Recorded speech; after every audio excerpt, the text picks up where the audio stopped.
Good evening, dear listeners. Tonight, we delve into a darkness so profound it shaped the fate of millions and exposed the very depths of human cruelty.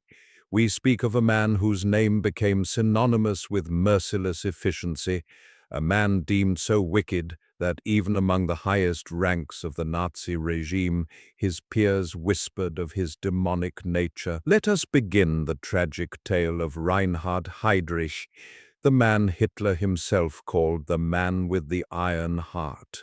He was known by many chilling epithets: the Blond Beast, the Hangman, and most notoriously, the Butcher of Prague. By the time of his violent end in June 1942, Heydrich, only 38 years old, had accumulated three crucial roles in Hitler's burgeoning empire. He was the chief organizer of the infamous mobile killing squads, the Einsatzgruppen, and commanded the vast security and criminal police apparatus, the Reich Security Main Office, RSHA. Moreover, he was the undisputed ruler of the former Czech lands as the acting Reich protector of Bohemia and Moravia. Above all, he was a principal architect of the Holocaust, charged with finding and implementing the total solution of the Jewish question in Europe. Yet, the story of Reinhard Heydrich is not merely a chronicle of monstrous deeds. It is a tale rooted in strange contradictions, beginning long before he wore the black uniform of the SS. Our tale opens in the German city of Halle, near Leipzig, where Reinhard Eugen Tristan Heydrich was born on March 7, 1904. His was a world steeped in culture and music. His father, Richard Bruno Heydrich, was a Wagnerian opera singer and composer who had founded the Halle Conservatory of Music.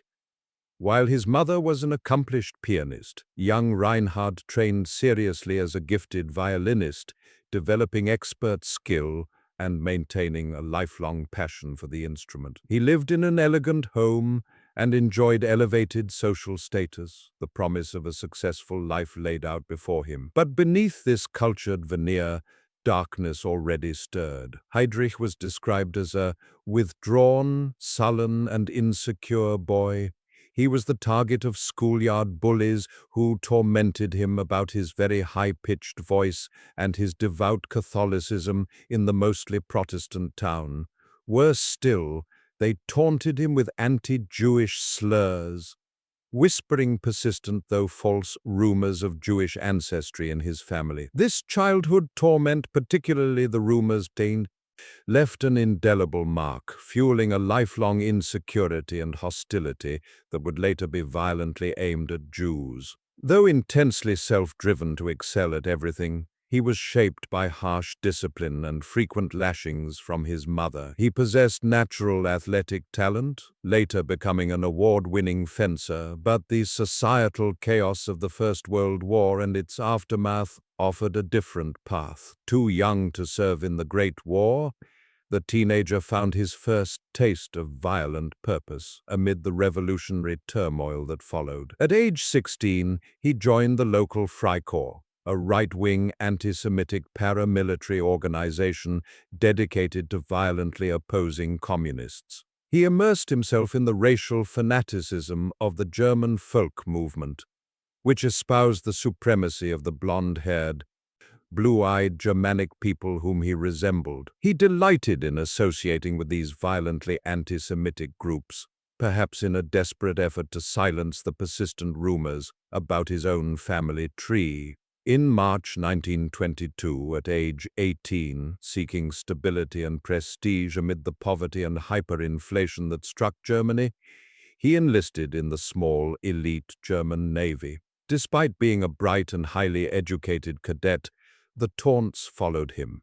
His height, awkwardness, and that distinctively high, almost falsetto voice earned him the nickname Billy Goat because of his bleating laugh. He was also mocked as Moses Handel due to his rumored Jewish ancestry and his passion for classical music. Heydrich persevered, specializing in signals and communications, and by 1926 he reached the rank of second lieutenant. serving as a signals officer attached to intelligence under Wilhelm Canaris. However, his intense drive for achievement extended to his social life, leading to numerous sexual relationships. The resentment from his fellow officers, already put off by his extraordinary arrogance and ambitions of becoming an admiral, boiled over in 1930. He was accused of having sex with the unmarried daughter of a shipyard director and refusing to marry her, a severe scandal. A military court of honor found his behavior unbecoming to an officer and a gentleman, and, scandalized by his disrespectful conduct during the hearing, compelled him to resign his commission in April 1931. His naval career was wrecked, disgraced, unemployed, and broke. Heydrich found his unlikely savior in his fiancée, Lena von Osten, a dedicated and fanatical Nazi Party member. She convinced him to apply to the SS, Schutzstaffel, which was then merely Hitler's small personal bodyguard corps. In August 1931, Heydrich was introduced to the head of the SS, Heinrich Himmler, who was seeking to create an internal intelligence service for the Nazi Party. Himmler was immediately impressed by Heydrich's self-confidence and his Aryan looks. He challenged Heydrich to draft a plan for the proposed intelligence service within 20 minutes. Heydrich delivered, and Himmler, recognizing the young man's diligence and clear thinking, gave him the job despite his utter lack of experience. This moment marked the crucial turning point in Heydrich's life. His transformation from a cultivated middle-class boy to a fanatical SS ideologue and mass murderer was a gradual process heavily influenced by his immersion in this political milieu of young and often highly educated men. Heydrich applied his ruthless diligence to the new task. He created the intelligence organization known as the Sicherheitsdienst, SD, or SS Security Service. Starting with only a small office and one typewriter, the SD quickly expanded into a vast apparatus of informers. Its primary task was espionage, gathering detailed dossiers, down to the smallest detail, on anyone who might oppose Hitler, including internal rivals within the Nazi Party and SA leaders.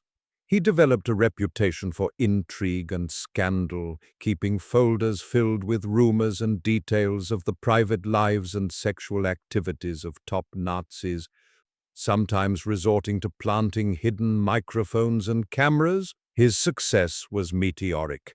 He was appointed SS Major by December 1931 and given sole control of the SD as an SS Colonel by July 1932. By March 1933, he was SS Brigadier General, still under 30 years old. The persistent rumors of his Jewish ancestry led to a humiliating internal party investigation in 1932. While the investigation found him to be racially 100% Aryan, Heydrich was permanently haunted by the gossip. He overcompensated for this perceived imperfection and his relatively late conversion to Nazism by fashioning himself into a model Nazi, adopting and further radicalizing Himmler's worldview. He developed a tremendous hostility toward Jews, once even firing a pistol at his own reflection in a mirror, uttering, "Filthy Jew." Hitler, however, dismissed the rumors, recognizing Heydrich's usefulness. He was extremely useful, for he would eternally be grateful to us that we had kept him and not expelled him and would obey blindly. The ascent continued as the Nazis seized power in 1933. Heydrich and Himmler centralized the political police departments of Germany into the infamous Gestapo, secret state police. Following the purge of the SA, Heydrich took command of the Gestapo while remaining chief of the SD. In June 1934, Heydrich and Himmler, alongside Hermann Göring, successfully plotted the downfall of the powerful SA chief Ernst Röhm. Heydrich personally drew up the list of those to be murdered during the bloodbath known to history as the Night of the Long Knives. the SS emerged triumphant, replacing the SA brownshirts in importance. By June 1936, Himmler was appointed chief of the German police, placing all German police forces, the Gestapo, the criminal police, Kripo, and the SD under his command. Heydrich was formally appointed chief of the security police and the SD, making him practically the commander-in-chief of all German police and intelligence. Under Heydrich, any remnant of civilized justice was extinguished. The police operated above the law, empowered with unlimited authority for arrests and incarceration. Anyone could be taken into Schutzhaft, protective custody, for any reason, without trial or legal recourse. Heydrich's agents used torture, murder, and blackmail to crush opponents, fueling a climate of fear where citizens lived in a widespread spirit of suspicion. In September 1939, after the invasion of Poland, Heydrich's various powerful organizations were formally combined into the monolithic Reich Security Main Office, RSHA. This centralized structure consolidated the SD, Gestapo, criminal police, and foreign intelligence, becoming the colossal engine of persecution and terror that would soon dominate occupied Europe. Heydrich led the RSHA until his death in 1942. The structure of the RSHA reflected the pervasive paranoia of the Nazi state. Heydrich, as chief of the security police and the SD, sat at the top. The RSHA was divided into 7 departments. Ämter, Department 4, headed by Heinrich Müller, was responsible for the investigation and combating of enemies. Crucially, within Group 4B of this department fell Section 4B4, matters concerning Jews, matters concerning evacuations, headed by SS Major Adolf Eichmann. The SD, through departments like Amt 3, German Spheres of Life, and Amt 6, Foreign Intelligence, provided the ideological and intelligence backbone. The Gestapo, acting as the executive arm, held the power of arrest through the protective custody order, Schutzhaftbefehl.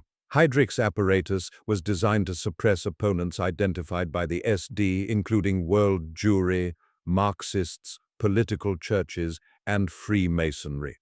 Heydrich was not merely an administrator of internal terror. He was a master of intrigue on an international scale.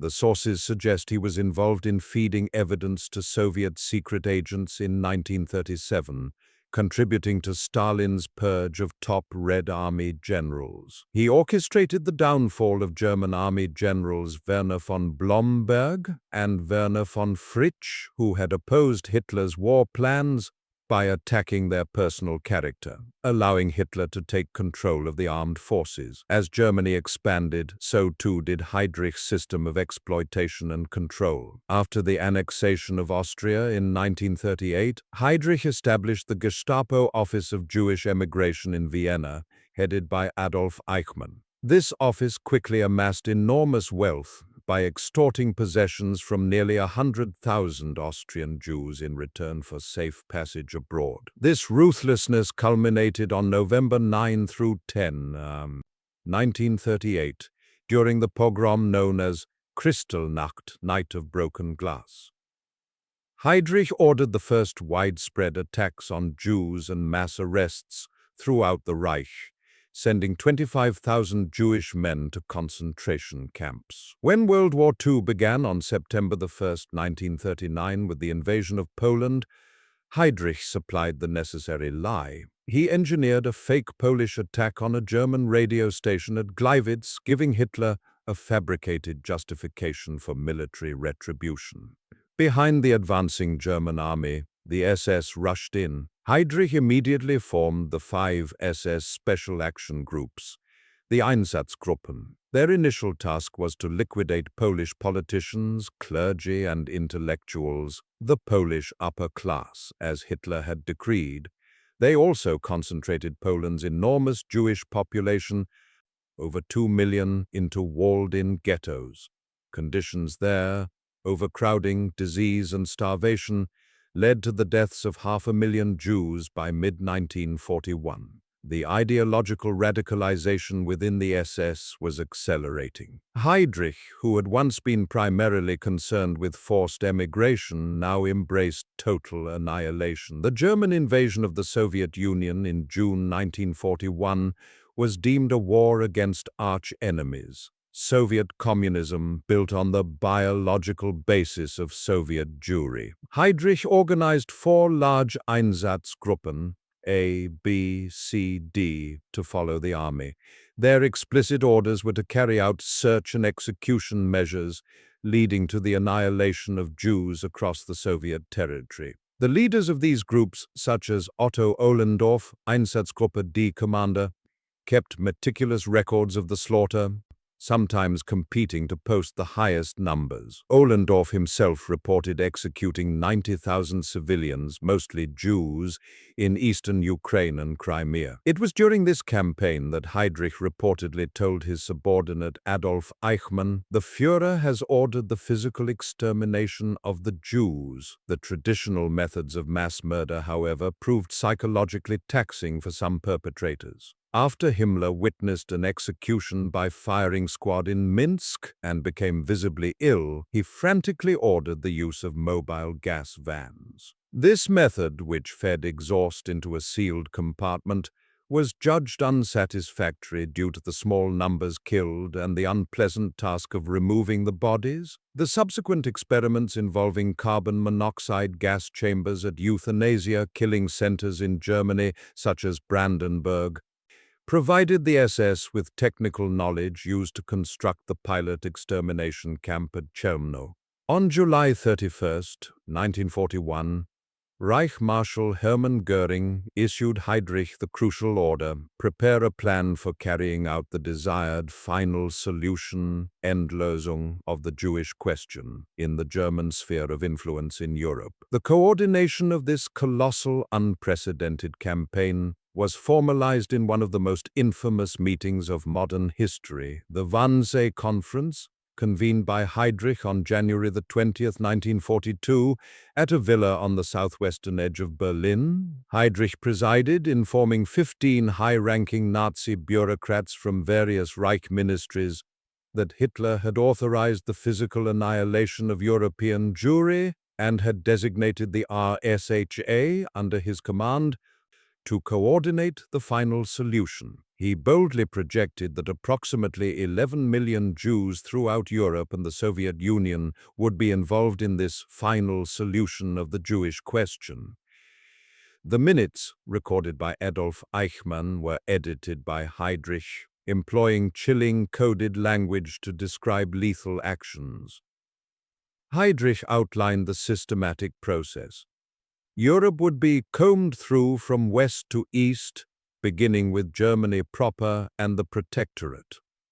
The Jews would be sent group by group to transit ghettos, then transported to the east. The conference wrestled with the complex administrative and ideological problems of classification rooted in the Nuremberg laws. Heydrich discussed at length the treatment of persons of mixed blood, Mischlinge, and those in mixed marriages. For instance, first-degree mixed-blood persons were generally to be treated as Jews and evacuated, though exceptions could be made for those with high merits, provided they agreed to voluntary sterilization to eliminate the problem of mixed blood once and for all. State Secretary Dr. Stuckart, however, maintained that forced sterilization might simplify the endless administrative work. The cruelest ambiguity lay in the fate of the evacuated. The protocol dictated that under proper guidance, in the course of the final solution, Jews were to be allocated for appropriate labor in the East. Able-bodied Jews, separated by sex, would be taken in large work columns to construct roads. Heydrich's previous history of organizing mass deportations in Poland had taught him that economic implications of relocating huge populations must be taken seriously, leading to a strategy of annihilation through labor. The protocol chillingly anticipated the inevitable outcome of this forced labor. Doubtless a large portion will be eliminated by natural causes. And as for the few survivors, Heydrich ordered that the possible final remnant will have to be treated accordingly because it is the product of natural selection and would, if released, act as the seed of a new Jewish revival. See the experience of history. This final sentence confirmed the ultimate murderous goal of genocide. Even as Heydrich orchestrated the Endlösung, his ambitions led him to a new theater of operations. In September 1941, he was appointed acting Reichsprotector of the Protectorate of Bohemia and Moravia, replacing Konstantin von Neurath, whose relatively lenient approach had allowed anti-German resistance and strikes to flourish. Hitler, Himmler, and Heydrich agreed that the region needed a harsher hand. Heydrich arrived in Prague to strengthen German policy, carry out countermeasures against the resistance, and ensure the continued production of vital Czech motors and arms for the German war effort. He established his headquarters at Prague Castle and unleashed a reign of terror, swiftly earning the title the Butcher of Prague. Within months, Heydrich arrested and executed thousands, targeting resistance leaders. Prime Minister Alois Eliáš, my apologies for not being able to pronounce the Czech names properly, who had resistance ties, was arrested just 2 days before Heydrich's appointment and later executed.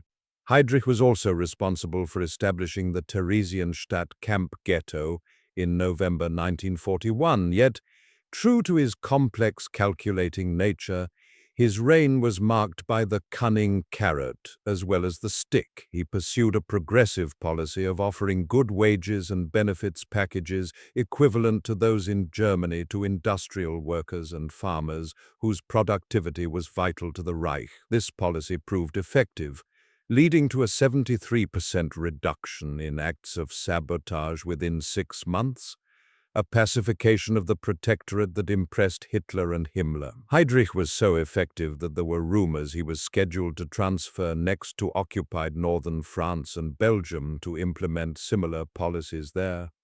His supreme arrogance and confidence in his successful intimidation led him to a fatal habit. He often drove his green, open-topped Mercedes 320 Cabriolet B with his chauffeur Johannes Klein, but without an armed escort. This brazen display of security, in fact, laid the groundwork for his end. The Czechoslovak government in exile, led by President Edvard Beneš in London, watched Heydrich's brutal efficiency with alarm. Feeling immense pressure to demonstrate Czech commitment to the Allied cause and exact retribution for Heydrich's terror, Beneš approved a daring plan. It was initiated by František Moravec, head of Czechoslovak intelligence services, almost as soon as Heydrich took office. The operation, codenamed Anthropoid, Greek for having the form of a human, was meticulously prepared by the British Special Operations Executive, SOE. Among the 24 promising exiled soldiers based in Britain, Warrant Officer Josef Gabčík, Slovak, and Staff Sergeant Jan Kubiš, Czech, were chosen to carry out the assassination. They trained intensively at an SOE commando training center at RSHA in Scotland, honing their skills with specialized weapons, including a modified No. 73 grenade. The assassins, along with other resistance groups, were parachuted from an RAF Halifax on December 28, 1941, landing near Nevisty, east of Prague, having missed their intended drop zone near Pilsen due to navigation problems. Once in Prague, the pair contacted resistance organizations for aid.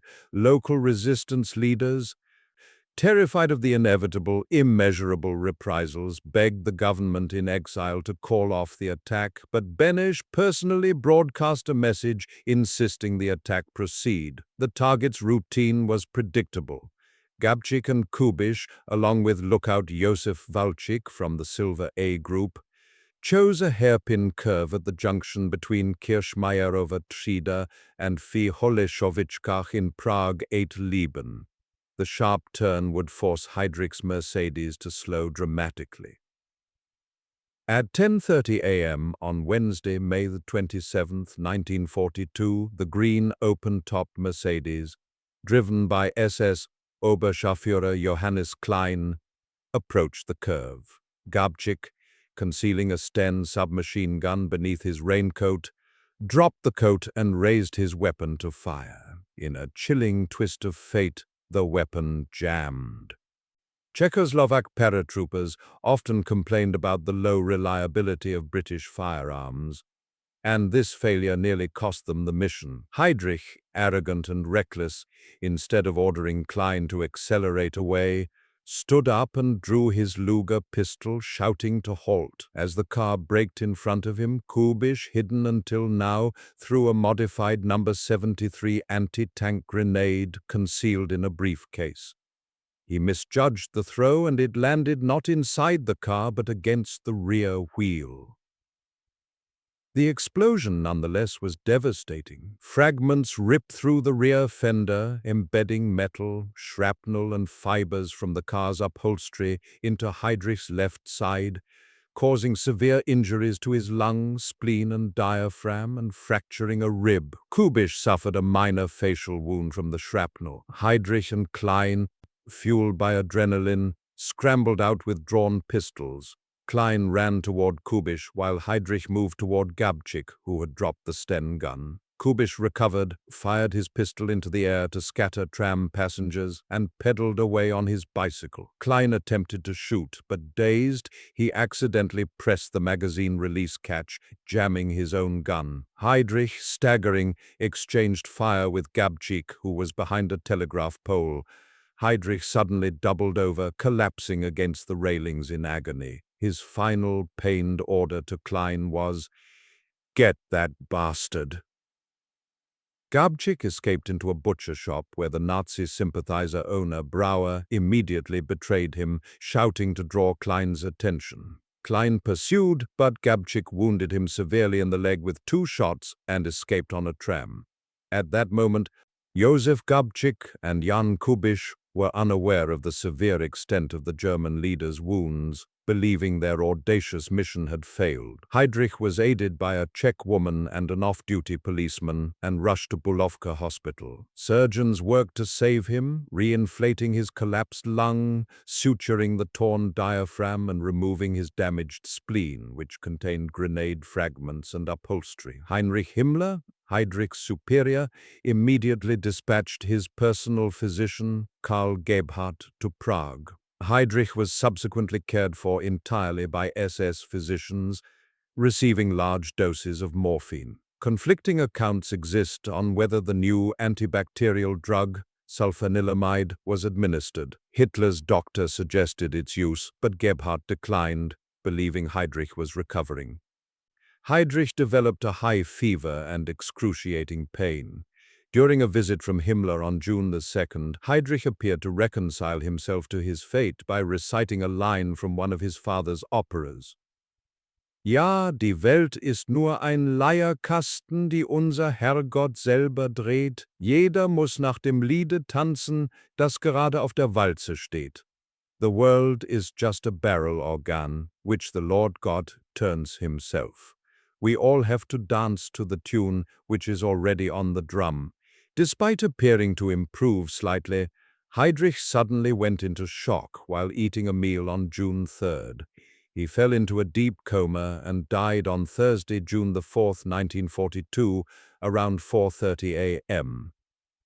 An autopsy concluded that the cause of death was sepsis, blood poisoning, likely caused by the grenade shrapnel and fragments of the horsehair and fibers from the car upholstery forced into his body by the blast. The official German wartime report noted that death occurred as a consequence of lesions caused by bacteria and possibly by poisons carried into them by bomb splinters, leading to the later, though disputed, hypothesis that the grenade had been modified to contain botulinum toxin.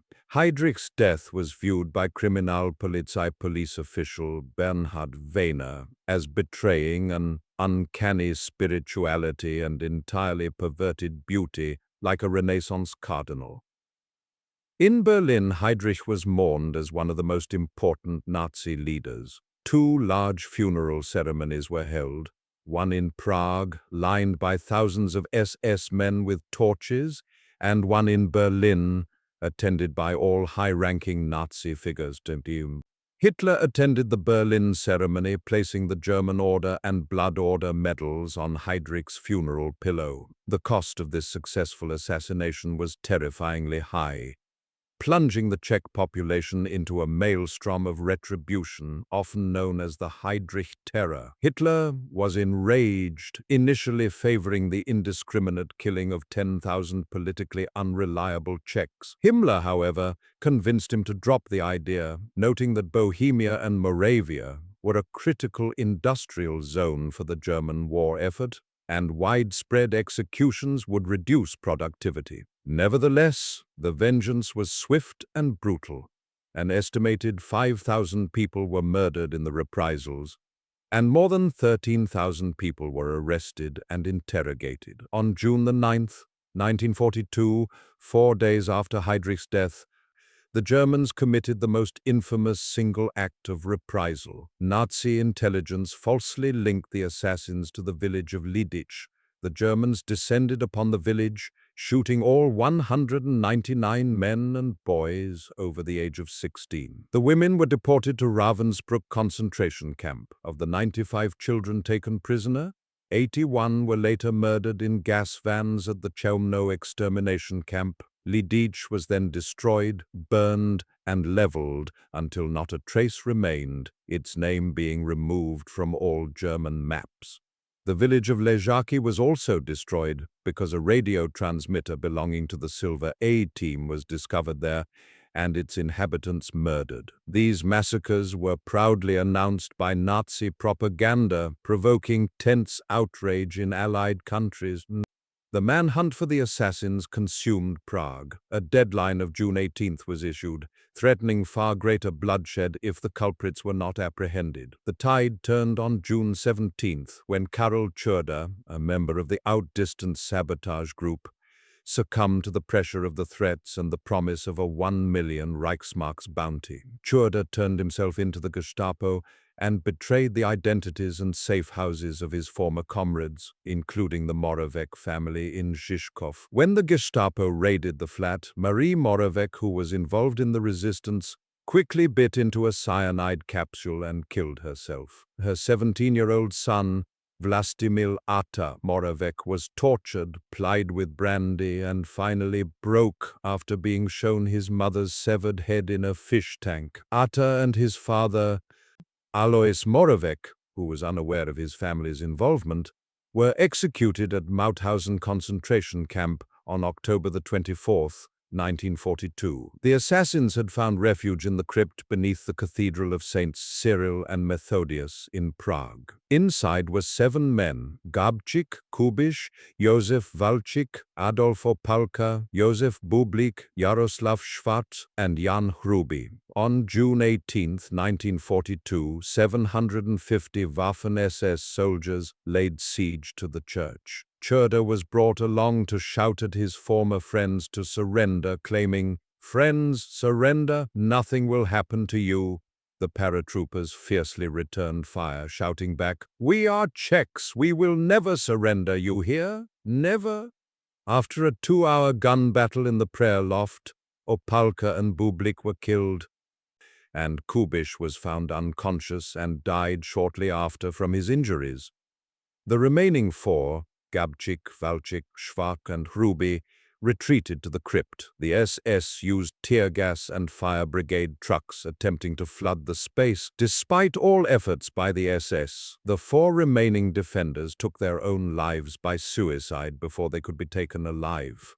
The church walls still bear the scars of the bullets from the firefight. The retribution extended to the church leadership itself. Bishop Gorazd took the blame to minimize reprisals, but he was arrested, tortured, and along with the church's priests and senior lay leaders was shot at the Kobylizy shooting range on September 4th, 1942. The assassination of Reinhard Heydrich, Operation Anthropoid, was one of the most significant moments of resistance in Czechoslovakia, and indeed the only verified government-sponsored assassination of a senior Nazi leader during the war. The traitor, Churda, received his bounty and a new identity as Karl Gero. He later married a German woman and continued collaborating. When the war ended, he was hunted down, tried for high treason, found guilty, and hanged in 1947. He remains one of the most infamous figures in Czech history. A curious and rarely mentioned counter-legacy emerged from Heydrich's own bloodline. His younger brother, Heinz Heydrich, an SS Obersturmführer and journalist, was given Reinhardt's Gestapo file after the death. After reading the horrifying details of his brother's atrocities, Heinz was profoundly changed. He began secretly using his position to acquire extra paper, which he used to forge documents and help Jews escape. In 1944, officials investigated missing paper supplies, and Heinz, panicking and believing his secret was discovered, committed suicide to protect his family. The SS was apparently completely unaware of his clandestine humanitarian efforts. The assassination also had immediate diplomatic consequences. On August 5, 1942, British Foreign Secretary Anthony Eden issued a declaration that Germany had destroyed the Munich Agreement, a major political objective for the Czechoslovak government in exile. British Prime Minister Winston Churchill was so infuriated by the scale of the reprisals that he suggested leveling 3 German villages for every Czech village the Nazis destroyed. The ultimate irony of Heydrich's death lies in the terrible honor bestowed upon his genocidal plans. The SS and police leaders in occupied Poland later renamed the operation responsible for murdering approximately 1.7 million Jews in the 3 killing centers of Belzec, Sobibor, and Treblinka, Operation Reinhard. The machinery of death he had built proved dreadfully effective even after his demise. Today, the heroes of Operation Anthropoid, their helpers, and the operation itself are extensively memorialized. The oldest memorial is a plaque on the Cathedral of Saints Cyril and Methodius in Prague, dedicated in 1947. Beneath the cathedral now stands the national memorial to the heroes of the Heydrich Terror. Furthermore, the events continue to inspire cultural works, including the novel Ich Enhamtech, an acronym for Himmler's brain is called Heydrich, and numerous films such as Anthropoid. Finally, we must recall the macabre trivia that surrounded his brief tenure in Prague. A common local legend suggested that his death was caused by the curse of the Bohemian crown jewels. The legend held that anyone who disrespected the sacred crown of St. Wenceslaus by placing it on their head, if they were not the rightful sovereign, was doomed to die a violent death within a year. Heydrich had demanded to see the jewels soon after his arrival, viewing them alongside the powerless President Emil Hácha on November 19, 1941, though Heydrich's son later denied that either his father or his older brother, Klaus, who died in a car crash in October 1942, had worn the crown. The tale quickly gained popularity after the assassination, symbolizing divine retribution for the wicked man who had helped inflict unspeakable horrors upon the Czech people. Whether by curse or by the courage of Czech soldiers, Reinhard Heydrich, the cold, calculating manipulator, the mastermind of mass murder, the man with the iron heart, met a painful end. His death was a singular achievement, a successful act of government-sponsored assassination that broke the concentration of power he had built, though not before he ensured the horrors of the Holocaust would continue long after he had gone.